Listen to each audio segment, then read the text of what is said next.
laço, é um laço. E ninguém entra num casamento tão cheio de defesas assim, eu não posso me entregar a esse relacionamento. Pô, casamento é na nossa cultura ainda é o ambiente máximo da entrega de homem e de uma mulher, não é? Então, se a gente não calibra com perdão, a gente não consegue fazer o relacionamento existir. Mas se a gente não tá atento para pessoas que manipulam o que perdão significa, a gente pode cair em ambientes de controle, de abuso muito perigosos. E muitas vezes as igrejas têm que estar atentas para esse tipo de coisa. Sim.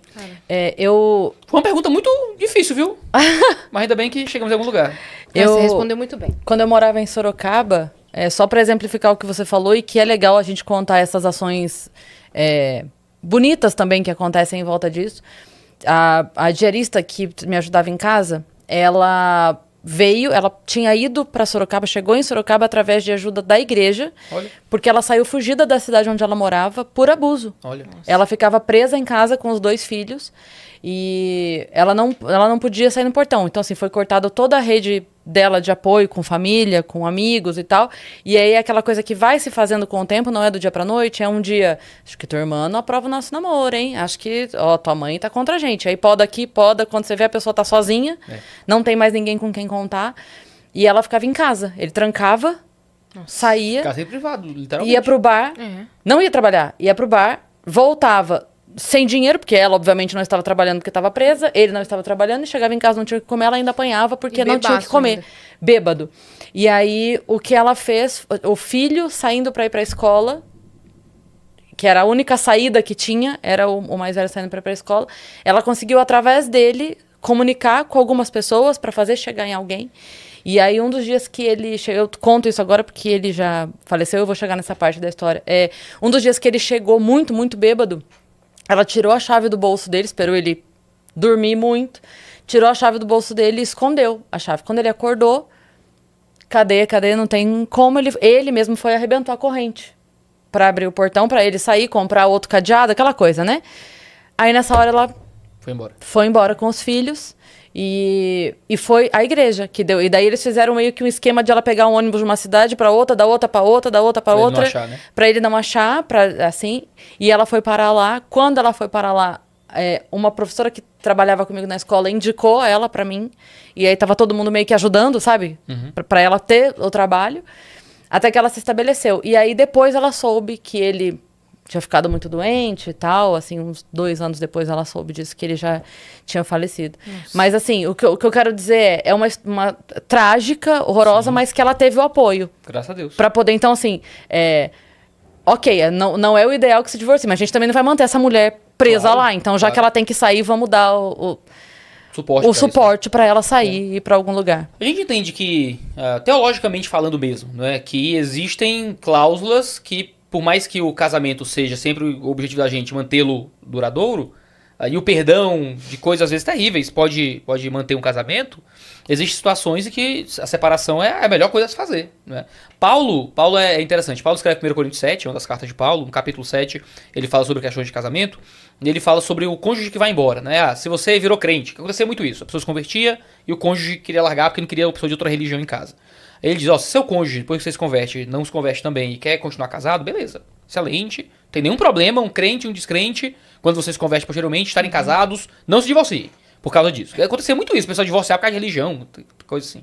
Mas se seu cônjuge for embora, e não quiser mais estar com você e quiser romper, você não tem que obrigá-lo a ficar com você, porque Deus não chamou pra paz e não pra escravidão, né, de ninguém. Então, tá tudo bem, você pode seguir a sua vida, casar de novo e tal. Só que Paulo usa um termo no grego interessante, ele fala, nesses casos ou em casos semelhantes a este. Então, Paulo parece que está dando uma ideia de que, em casos como este, em que a contraparte não quer manter o casamento sustentado e tal, você está livre para ir de novo, para casar de novo, viver sua vida em paz. Então, a gente entende que existem cenários onde o recasamento é possível, onde o divórcio é possível. Claro que tem igreja para todos os gostos, né? De ideias diferentes, mas é a perspectiva que é mais majoritária, digamos assim, no ambiente religioso.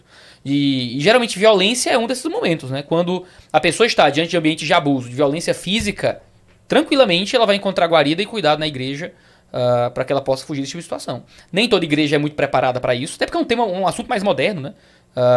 Infelizmente, eu sei em gerações antigas, uma história que um pastor me contou uma vez, que um namorado, acho que deu um tapa na namorada, na igreja, uma coisa assim, né? No contexto de igreja. E aí fizeram uma reunião na igreja para lidar com aquilo. que o filho da fulaninha deu um tapa no tal, aquela coisa toda.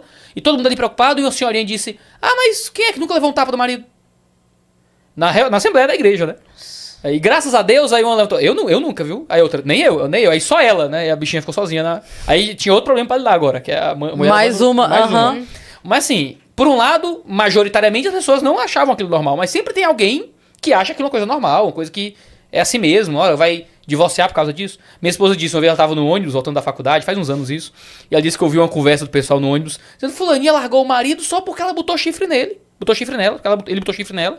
Agora, onde é que vai achar homem que não põe chifre, mulher? Que história é essa? Vai deixar homem por causa de chifre? A minha mulher mandou mensagem pra mim, tu não sabe a conversa que eu tô ouvindo aqui agora.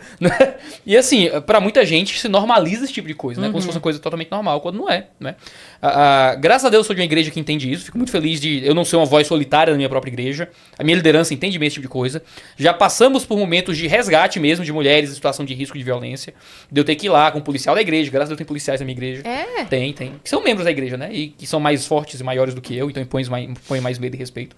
Né? E que geralmente estão armados também. Então a gente consegue ir fazer um resgate mesmo, assim. De ir lá, pegar as mulheres, levar na casa da mulher brasileira. Que bom, né? isso. E coisas assim. E tem um processo nosso de lidar com esse tipo de coisa, né? Muitas igrejas têm isso. E por mais que você, às vezes a gente olhar esse ambiente conservador, que passa pano pra violência e tal, eu não vou dizer que isso não existe, mas isso não é majoritário, certamente. Eu digo porque eu tô nesse momento fazendo uma pesquisa sobre questões de violência doméstica em igreja e tal, e é difícil encontrar materiais que justifiquem esse tipo de coisa, é difícil encontrar muitos pastores que concordem com esse tipo de coisa. Eu sou de um ambiente que às vezes tem uma galera que tem medo de negócio de polícia, não sabe muito bem como é que lida com isso, de levar pra delegacia ou não e tal, mas a maioria entende que tem que resguardar a mulher, tem que proteger a mulher, tem que tirar ela desse tipo de contexto de violência e coisa assim. É a postura mais majoritária. Sim. Graças a Deus. Sim. Né? Graças a Deus. E eu sempre... Bom, a minha filha é menina e agora ela já é uma adulta, né? Mas eu sempre falei pra ela, assim, em qualquer situação... Sua filha é adulta? 23 anos. Tem 23 anos? Você teve ela com 12? O que é isso? Com 18. Mas eu sempre disse pra ela, assim, situações que eu vivi, que as pessoas, em sua maioria... É porque o mal chama muita atenção, o mal faz barulho. Sim. Mas as pessoas, em sua imensa maioria, estão dispostas a ajudar e proteger. Estão. Eu não sei se vocês viram um vídeo que rolou essa semana de um ônibus que para pra salvar uma mulher. Não vi. Acho que foi... não sei se foi a Raquel Galinatti ou se foi o Bruno... Foi algum dos convidados do Vênus que postou um vídeo disso. Algum delegado que já esteve por aqui, que eu sigo, que postou o vídeo. A menina tá andando na calçada, o cara para, e aí provavelmente ele se dá conta que o ônibus tá passando. Dá pra ver meio que pelo gesto, sabe? Ele faz pra ela, tipo assim, finge que tá comigo, tanto que a menina dá uma abraçada meio sem graça nele, assim. E aí o pessoal do ônibus percebe, porque dá pra ver que não é um casal. Dá pra ver. E aí o pessoal, o motorista desce, os passageiros descem, a mulher já puxa a outra mulher, o cara já vai pra cima do outro. Ninguém bate nele, até a galera dos comentários dizendo, como que ninguém bateu nesse cara? Mas eu entendo que é porque aí você perde a razão, né? Tipo assim, tem que chamar a polícia, eles que se resolvem com esse cara. Porque senão daí eu perco a razão de ter salvado a mulher, que vira contra mim. Mas o que eu quero dizer, uma vez eu estava no ônibus, menina ainda, eu já fui um dia, mas eu tava indo pra escola e um cara, sabe aquela coisa de se encostar e começar assim? E eu não sei de onde veio essa força, mas eu gritei. Para de encostar em mim, só que tá encostando, lá. Os caras, dono, botaram ele pra fora. Para, motorista, para, abriram a porta, os caras, sai, botaram ele pra fora.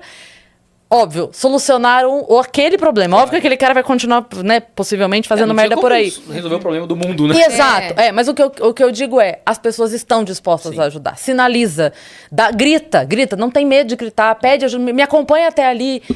Porque sempre tem alguém. A postura do abusador é sempre a postura de tentar convencer a vítima de que ela não vai ter guarida. De que ninguém vai ajudar ela. Que não vão acreditar nela. De que vão achar que ela é culpada também, o que é que seja. Então existe um processo de culpabilizar a vítima, que quando a vítima se convence, ela não pede ajuda. Acabou. E aí, 2 anos depois, décadas depois, a pessoa vai dizer, eu fui abusado. Ou o que é que seja. E é uma endemia, né? É um negócio maluco, assim. Isso mesmo. Uma vez a gente lidou com temas de abuso sexual lá na nossa igreja. A gente tem algumas palestras e coisas assim. Sobre prevenção de abuso e tal. Cara, teve um dia que, assim, é chocante o número de mulheres e de homens também com relatos de abuso sexual na infância. Mas é demais. Maluquice. É demais. E homens também, tá? Muito homem é abusado também quando é criança, assim. É coisa de louco. E contam menos. Contam menos. Contam tem mais menos. vergonha, não é? Exatamente. Porque aí é tipo assim, tá reclamando do quê? Você não aproveitou, né? Porque aí seja quase por mulheres, seja por outros homens. Né? E é impressionante. Uma vez eu tava numa roda de amigos, assim, e o Helder falou na roda, ele falou assim, não, quanto mais eu converso com todas as minhas amigas mulheres, ele falou, é 9 de 10. Daí a gente, na mesa, falou assim, não é possível. Não é, tipo assim, tinha as meninas, né? A gente, não é possível, não é possível. Daí ele, tá bom, então vamos lá. Tipo assim. Aí, amiga, eu falava assim, mas você, como? Aí ela, eu não sabia. A minha amiga não sabia de mim, eu não sabia da amiga. Sabe, de situação. Sim. Eu falei, cara, é absurdo. Porque é o que você falou, é uma situação que a pessoa é convencida de que não tem nada demais, que ela fica sem reação. Quando é convencida que não tem nada demais, é o mais leve, né? Sim. Ruim é quando é convencida de que ela é culpada do processo. Pois é. Ah, você que me seduziu. Entendeu? Você que isso, você que aquilo. É sua roupa. Sim. Aí se você contar pra tua mãe, eu vou contar que na verdade foi você que... É loucura. Eu lembro de um caso que eu me envolvi um pouco, que a menina, ela era convencida de que foi ela que fez tudo. E aí quando pegaram o cara com a menina, uma adolescente, assim, ela engravidou do cara, e a conversa, não, foi eu que quis ele, foi eu que fui atrás dele, sabe? E assim, era um negócio assim, claramente ela é uma menina, ele é um cara adulto, ele é o responsável, mesmo que ela tenha ido atrás dele, ele é o adulto, entendeu, da história. Ele é o cara que tinha que saber dizer não. Ele é o que fala, vou ligar pra tua mãe agora, você tá louca? Mas aí a pessoa acaba assumindo um tipo de culpa e não queria denunciar, não queria nada desse tipo, entendeu? Então assim, é muito difícil.